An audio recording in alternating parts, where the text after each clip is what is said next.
अस्सलाम वालेकुम, welcome back to my channel. तो आज हम एसएसटी की प्रिपरेशन करेंगे। आप सब लोगों को ही मालूम है कि एसएसटी के टेस्ट होने वाले हैं, सो इसी वाले से हम अपनी स्टडी करेंगे। और एसएसटी में डिफरेंट पोर्शंस हैं, ठीक है। एसएसटी है, एसएसटी यानी कि सोशल स्टडीज़ है, पाकिस्तान स्टडीज़ है, जनरल साइंस है, इंग्लिश है, मदर टंग है हमारी, और उसमें साइंस का पोर्शन आपका अलग है, ठीक है। इसके अलावा आप उसमें जो है वो जनरल आर्ट्स जो है उसके टॉपिक्स अलग कवर हुए हैं, जिसमें सिविक्स, एथिक्स वगैरह सब चीज़ें हैं, ठीक है, इस्लामियत। तो अभी हम जो टॉपिक पढ़ रहे हैं वो उसमें उसको हम तीन कैटेगरी में हम नेम दे सकते हैं, ठीक है। सोशल स्टडी, पाकिस्तान स्टडीज़ और जनरल नॉलेज। अच्छा, हम ये तीन नाम क्यों कह रहे हैं? क्योंकि अभी हम क्लास 4 के एमसीक्यूज़ पढ़ रहे हैं, ठीक है। तो मैंने जो स्टार्ट लिया वो क्लास 4 के एमसीक्यू से लिया है, ठीक है, ताकि ऐसा ना हो कि क्वेश्चंस जो हैं वो कभी कभी आउट ऑफ रेंज भी आ जाते हैं। तो इसलिए मैंने क्लास 4 से स्टार्ट लिया। क्लास 4 जो बुक है वो एक ही बुक में तीन चीज़ें कवर होती हैं, जो जीके, पीएस एंड एसएसटी, ठीक है। तो हम क्लास 1-4 के जो एमसीक्यूज़ हैं वो कवर करेंगे इस वीडियो में, कोशिश करेंगे कंप्लीट हो जाए, ठीक है। तो फर्स्ट एमसीक्यू है the word globe is drive from which language, ठीक है। Option number A Greek, number B Latin, Chinese, German. जो वर्ड ग्लोब है वो लैटिन लैंग्वेज से ड्राइव किया गया है यानी बनाया गया है, ठीक है। एमसीक्यू नंबर 2 है globe is drive from a Latin word globus which what does it means, ठीक है। ग्लोब जो है वो लैटिन वर्ड ग्लूबोस से बनाया गया है। उसका मतलब क्या? उसका मतलब है राउंड मास यानी गोल चीज़, ठीक है। The earth rotate on a tilt, तो अर्थ जो है रोटेट करता है किस पे? अपने एक्सिस पर। किस पे घूमता है? अब ज़मीन किस पे घूमती है? अपने एक्सिस पे। How many layer does the earth have, earth की कितनी तह हैं? अर्थ की 4 तह हैं, ठीक है। करेक्ट जवाब है 4। What is the inter most layer of the earth, सबसे जो अंदर की जो तह है वो कौन सी होती है ज़मीन की? उसे कहते हैं कोर, ठीक है। What is the outer most layer of the earth called, सबसे बाहर वाली जो लेयर होती है अर्थ की उसे हम क्या कहते हैं? क्रस्ट।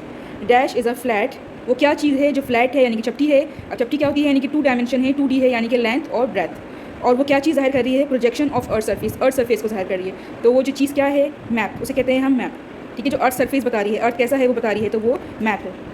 अब ऐसी क्या चीज़ है जो 3 डायमेंशन है? Dash is a 3 dimension representation of the entire earth surface, ऐसी क्या चीज़ है जो 3 डायमेंशन है रिप्रेजेंट कर रही है अर्थ सरफेस को? तो वो क्या है? ग्लोब। ग्लोब में क्या होता है? ग्लोब जो है वो राउंड मास होता है, जो हमने फर्स्ट एमसीक्यूज़ में पढ़ा। उसमें हम इजीली जो है उसको मूव करके हम देख सकते हैं, 3D representation of earth surface की वो करता है, ठीक है।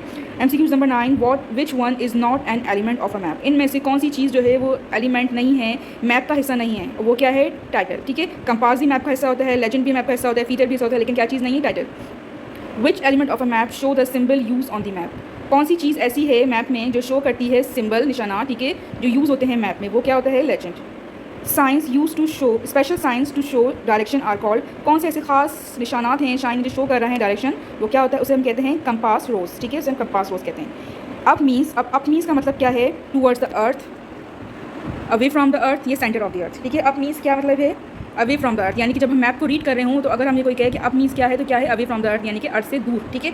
Which is the name, what is the name of the special sign provided in a map to show direction, अभी हमसे कह रहे हैं वो कौन सा स्पेशल नेम, स्पेशल साइन है जो मैप में शो किया जाता है उसकी डायरेक्शन मालूम करने के, डायरेक्शन बताने के, ठीक है। तो वो क्या है? Compass rose. ये अभी हमने इससे पहले वाले एमसीक्यूज़ में भी रीड किया था, लेकिन इसमें उन्होंने थोड़ा सा इसको टर्न करके थोड़ा सा घुमा के दिया, ठीक है। Next MCQs, first people came to live on the land of dash 1000 year go, वो कौन से लोग थे, ठीक है, कौन सी ज़मीन थी जहाँ पे 1000 साल पहले जो है लोग रहे थे आके? सिंध की ज़मीन, सही है। Dash around dash years ago people started to live around the river Indus, वो कौन से कितने साल पहले जो है लोग आबाद हुए थे, आबादी उन्होंने शुरू की थी रिवर इंडस के करीब? 5000 साल पहले, तकरीबन 5000 साल पहले लोग वहाँ पे रहना शुरू हो गए थे रिवर इंडस के करीब, यानी दरिया सिंध के करीब। The people of Mohenjodaro were mainly, जो मोहनजोदड़ो जो पीपल थे, जो लोग थे वहाँ के, वो ज़्यादातर क्या करते थे? वो वहाँ के लोग जो थे फार्मर्स थे, यानी कि हारी थे, किसान थे, ठीक है। Indus valley civilization was along, Indus valley civilization जो है वो किस तरफ थी, किस दरिया किनारे थी? वो थी रिवर इंडस, क्योंकि इंडस वैली है तो वो रिवर इंडस के ही पास होगी, ठीक है।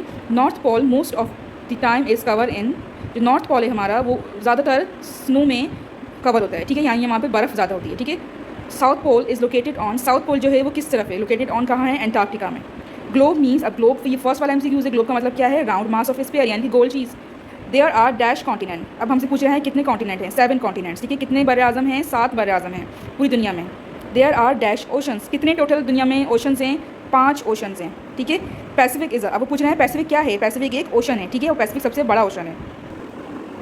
हमारा नेक्स्ट क्वेश्चन है which is the first ever civilization to have settle in Sindh, वो कौन सी फर्स्ट सिविलाइजेशन है जो आबाद हुई थी सिंध में? सबसे पहले कौन सी सिविलाइजेशन आबाद हुई थी सिंध में? वो है इंडस वैली सिविलाइजेशन। नेक्स्ट है what was the name of the first town build in the Indus valley civilization, ठीक है। फर्स्ट जो है वो टाउन, ये शहर कौन सा आबाद हुआ था इंडस वैली सिविलाइजेशन में? उसका नाम है मोहनजोदड़ो।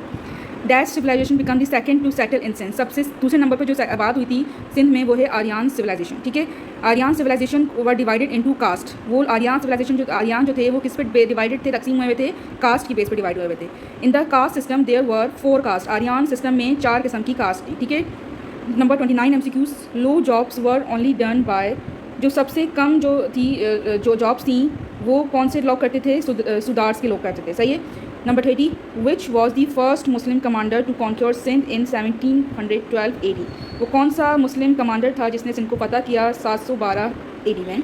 और वो थे मोहम्मद बिन कासिम। ठीक है। Number 31, Muhammad bin Qasim rescue Muslim from, Muhammad bin Qasim ने मुसलमानों को बचाया किससे? राजा दाहिर से। MCQ number 32, Sindh and southern Punjab remain a province for, अब सिंध एंड साउदर्न पंजाब रहे हैं पंजाब कितने साल के लिए? इसका MCQ का आंसर मुझे नहीं पता, आप अपनी कमेंट करके याद दिलाइएगा ताकि मैं आप लोगों को मेंशन कर दूं क्या है। ठीक है। MCQ नंबर 33, आफ्टर इंडिपेंडेंस देश became the capital of Sindh, आज़ादी के बाद कौन सा शहर ऐसा था जो कैपिटल था? ठीक है, सिंध का, तो वो है Karachi. Number 34, dash rule over Sindh between 1026 to 1050, कौन से वो लोग थे जिन्होंने 1026 से लेकर 1050 तक सिंध में हुकूमत की? वो थे गजनाविदास। ठीक है।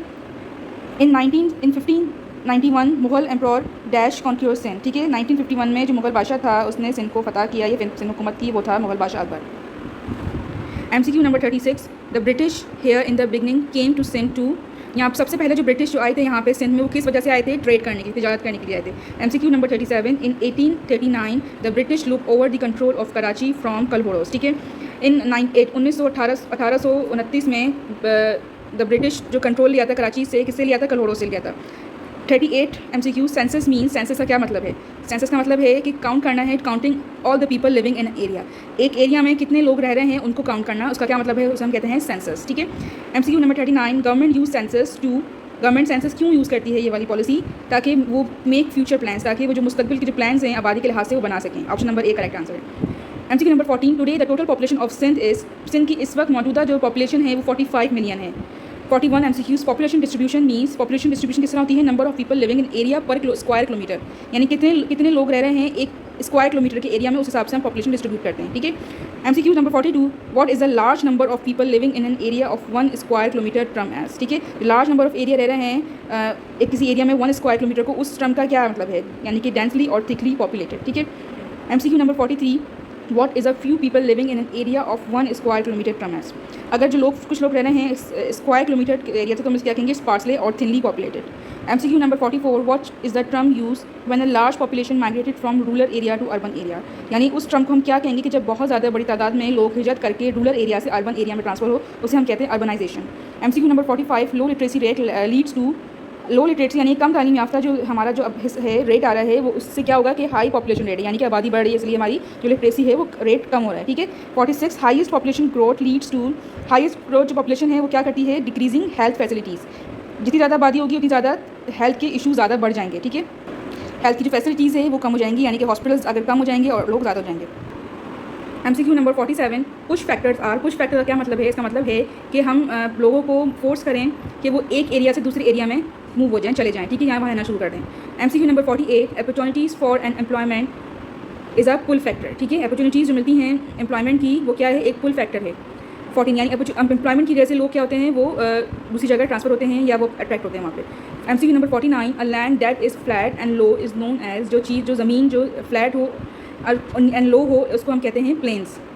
MCQ number 50, the points where the Indus river flow into the Arabian sea is known as Indus delta, जो वो हिस्सा जो जहाँ पे इंडस जो रिवर है फ्लो हो रहा हो अरेबियन सी तक, उसे हम कहते हैं Indus delta. River Indus flow from, river Indus कहाँ से बहना शुरू होता है? होता है north to south through Sindh, यानी कि हमारे नॉर्थ से वो बहना शुरू होता है दरिया सिंध, और साउथ यानी कि सिंध में आकर वो ख़त्म हो रहा है सिंध के through. MCQ number 52, which is the largest river of Pakistan starting from the Himalayas mountain, सबसे बड़ा दरिया पाकिस्तान का कौन सा है जो हिमालय से बहना शुरू हो रहा है? और वो है इंडस रिवर। इसकी मिसाल अभी हमने देखी, उन्होंने कहा नॉर्थ टू साउथ, यानी कि हिमालय माउंटेन से शुरू हो रहा है और कहाँ ख़त्म हो रहा है? सिंध में आकर। MCQ number 53, what is the Sindhi word use for the stream that flow only during the rainy season, वो कौन सा वर्ड है सिंधी ज़बान का जो यूज़ होता है स्ट्रीम के लिए जो सिर्फ बहती है बारिशों के मौसम में, और वो वर्ड है Nile. MCQ number 54, what are a very highlands with steep slopes known as, वो कौन सी वर्ड है जिसको जो हाई लैंड होती है यानी कि ज़मीन से ऊपर होती है और उसके स्टीप स्लोप्स होते हैं, उसे हम कहते हैं mountains. Which mountain ranges are situated in the western part of Sindh, कौन सी माउंटेन रेंज जो है वो है वेस्टर्न पार्ट ऑफ सिंध में, और उसे हम कहते हैं खितार माउंटेन रेंज जो है वो वेस्ट ऑफ सिंध में है। What is the name of the desert located in the eastern part of Sindh, east की साइड पे, सिंध की ईस्ट की साइड पे कौन सा सहरा मौजूद है और वो है Thar desert. MCQ number 57, a continuous natural flow of water from a ground is known as, वो कौन सा नेचुरल फ्लो है जो मुस्तकिल बहता है ग्राउंड फ्रॉम द ग्राउंड, जो ग्राउंड से बहता है वो से हम कहते हैं स्प्रिंग्स। ठीक है। MCQ number 58, what is the area of water surrounded by land called, वो कौन सा एरिया है वाटर का जो सराउंडेड बाय लैंड कॉल्ड, उसे हम कहते हैं lake. Which is one of the renowned lake in Sindh, सबसे जानी पहचानी जो हमारी लेक है सिंध की वो कौन सी है, कीचड़ lake. Manchar lake in situated in, Manchar lake कहाँ पे है, डिस्ट्रिक्ट जामशोरो में। The permanent destruction of natural forest is term as deforestation, यानी कि जो मुस्तकिल जो हम जो नेचुरल फॉरेस्ट है उसको ख़त्म कर रहे हों उसे हम कहते हैं deforestation. MCQ number 62, the land where water level rises above the land and it's cover by water is known as water logging, वो ज़मीन का हिस्सा जहाँ पे पानी का जो लेवल है वो ऊपर हो, ठीक है, अबव द लैंड, ज़मीन से ऊपर हो और वहाँ वो कवर करे पानी को, उसे हम कहते हैं water logging. MCQ number 63, heavy floods and winds carry the upper layer of fertile soil affecting the fertility level of the land, this concept is known as soil erosion. ठीक है। हैवी जो हम सैलाब आते हैं, ये जो विंड्स आ रही हैं अपर लेयर ऑफ फर्टाइल सॉइल पे, वो किस चीज़ को अफेक्ट करती हैं, किस चीज़ की फर्टिलिटी लेवल को अफेक्ट करती हैं ज़मीन के, उसे हम कहते हैं, उसका जो कॉन्सेप्ट हम कहते हैं soil erosion. Poisonous waste from the industrial cause land pollution, जो गंदा पानी, ये गंदी चीज़ें जो इंडस्ट्री के जरिए जो बाहर आ रही हैं इंडस्ट्री से, उसे हम कहते हैं land pollution. Water pollution can cause, water pollution जो ज़मीन की जो पानी में जो गंदगी हो रही है उससे क्या नुकसान होता है, उससे जो मछलियाँ हैं वो कम हो जाती हैं, decrease in fish. MCQ number 66, the layer of gases which surround earth are known as atmosphere, जो लेयर है हमारे जो अर्थ के सराउंडिंग में गैसेस की जो लेयर हैं नाइट्रोजन ऑक्सीजन वगैरह, उसे हम कहते हैं atmosphere. MCQ number 63, what is the weight of air pressing down on earth surface known as, ठीक है, उस जो वज़न जो है हमारा व्हाट्स वेट जो एयर प्रेशर डाउन हो रहा है अर्थ सरफेस पे, उसे हम कहते हैं atmospheric pressure. Which instrument is use to identify the direction of the wind, हवा जो है वो किस डायरेक्शन में जा रही है, किस तरफ मुड़ रही है हवा, उसको हम पता लगाने के लिए हम कौन सा इंस्ट्रूमेंट यूज़ करते हैं, उसका नाम है वैन। और वो कौन सा यूनिट है जो हम यूज़ करते हैं विंड की, हवा की रफ्तार मालूम करने के लिए, उसे हम कहते हैं नॉट्स। कौन सा इंस्ट्रूमेंट है, which instrument is use to measure the wind speed, wind speed, हवा की जो स्पीड है वो किस चीज़ से मालूम होती है, एनोमोमीटर। एनोमोमीटर से हम विंड की जो स्पीड है, किस हवा कितनी तेज़ी से आ रही है, वो एनोमोमीटर से मालूम होती है, और उसका यूनिट क्या है, नॉट्स। MCQ नंबर 69 में हमने पढ़ा। MCQ number 71, which word describe the amount of water vapour in the atmosphere, हवा में कितना जो है वो वाटर वेपर यानी हवा की जो नमी कितनी है, वो कौन सा वर्ड हम यूज़ करते हैं, वो वर्ड हम कहते हैं ह्यूमिडिटी। ह्यूमिडिटी से हम हवा की नमी को हम डिस्क्राइब करते हैं। What is the study of weather known as, जो वेदर की जो स्टडी है उसे हम कहते हैं meteorology. MCQ number 73, what is the term use for long spells of dry weather with low or no rainfall, वो कौन सी टर्म हम यूज़ करते हैं कि जहाँ पे बहुत ज़्यादा ड्राई मौसम हो, ठीक है, और वहाँ पे बारिश भी ना हो, तो उस टर्म को हम कहते हैं ड्राफ्ट्स। ठीक है। MCQ number 74, which term describe the way people live their lives, वो कौन सी टर्म है जिसे हम कहते हैं कि जो लोग हैं वो रह रहे हैं अपनी ज़िंदगी वहाँ पे लोग रह रहे हैं, ठीक है, तो वो हम कहते हैं कल्चर। ठीक है। What is the national language of Pakistan, Pakistan की कौमी ज़बान है Urdu. MCQ number 76, the Ajrak is a traditional symbol of which Provence, Ajrak जो है किस प्रोवेंस का जो है वो ट्रेडिशनल सिंबल है, तो वो हमारे सिंध का ट्रेडिशनल सिंबल है Ajrak. What is the group of people chosen among them to deal with important state matter called, वो ग्रुप ऑफ पीपल, वो लोगों का ग्रोथ जो चूज़ किया जाता है अमंग दैम कि वो इंपॉर्टेंट जो मैटर हैं, इंपॉर्टेंट जो मुल्क के जो हालात हैं वो से डील करें, और उसे हम कहते हैं government. How many provincial government are there in Pakistan, Pakistan में कितनी प्रोवेंशियल गवर्नमेंट हैं, 4। The 3 branches of provincial government are legislative branch, dash branch and judicial branch, executive branch। ठीक है, जो 3 ब्रांचेस कौन कौन सी हैं प्रोवेंस की, एक है लेजिस्लेटिव ब्रांच, दूसरी है एग्जीक्यूटिव ब्रांच और तीसरी है judicial branch. Number 80, what is the legislative branch of the Provence government called, जो लेजिस्लेटिव ब्रांच है प्रोवेंशियल गवर्नमेंट की उसे हम कहते हैं प्रोवेंशियल असेंबली। ठीक है। MCQ number 81, what is the process of sending end receiving message called, वो कौन सा प्रोसेस है जो सेंडिंग और रिसीविंग मैसेज करता है, उसे हम कहते हैं कम्युनिकेशन।